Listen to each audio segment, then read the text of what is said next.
Magandang umaga! Kumusta po? Narito po ulit ang update natin para sa lagay ng ating panahon. Ngayong umaga po ng August 6, 2025. Sa ngayon po, ang LPA nating binabantayan ay nananatili pa rin dyan sa silangan ng Bicol Region about 302 km east ng Catanduanes. Maghapon po ngayon na posibleng nandyan lamang sa silangan ng Bicol Region na magdudulot dyan ng cloudy skies with isolated rains. Ang trough po niyan sa ilang bahagi ng ating bansa, lalo na po mamayang hapon at gabi. At mamayang gabi hanggang bukas ay kikilos na po yan pa-north-northward, paakyat po dyan sa silangan ng Cagayan at hindi pa rin po inaalis ang posibilidad na tama po yan sa kalupaan, lalo na dito sa northern part ng Northern Luzon, bukas ng gabi o Biyernes po ng umaga. Sa ngayon ay mababa pa naman ang tsansa niya na maging bagyo for the next 24 hours. At sa ating long range forecast, maliban sa banta ng pamumuo pa rin ng mga low pressure areas sa mga susunod na araw, ay wala pa rin naman pong malakas na bagyo na nakikita na tatawid dito sa ating kalupaan for the next 2 weeks.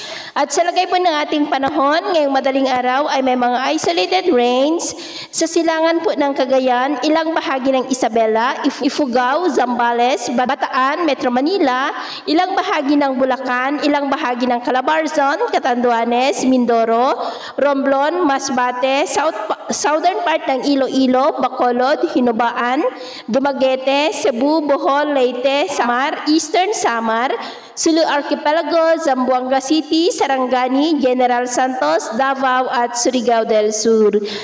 At mamaya po ay sisikat pa rin ang araw sa malaking bahagi ng bansa, pero dahil sa trough ng LPA ay cloudy skies with isolated rains sa ilang bahagi po ng Bicol Region, Northern Samar, Giwan, Leyte, Bohol, Cebu, at dahil naman sa habagat na hahatak na ng LPA ay may banta ng malalakas na ulan dyan sa may Tawi-Tawi, Holosulu, Basilan, Zamboanga, General Santos, Davao at Mati, maging po dyan sa Dinagat Island. At mamayang hapon, mas maraming lugar ulit ang makakaranas ng mas maulap na kalangitan with isolated rain sa iba't ibang bahagi ng ating bansa. Kaya mag-ingat po tayo dahil posible muli ang mga banta ng mapagbaha at pagguho ng lupa. At sa atin naman pong mga baybayin, wala na po tayong nakataas na namang gale warning signals, pero bayong pag-ingat lamang po kung papalaot tayo para po mas makaiwas sa mga sakunang pangkaragatan. So ito na ang latest update natin sa araw na ito. Ako po muli si James na nagsasabing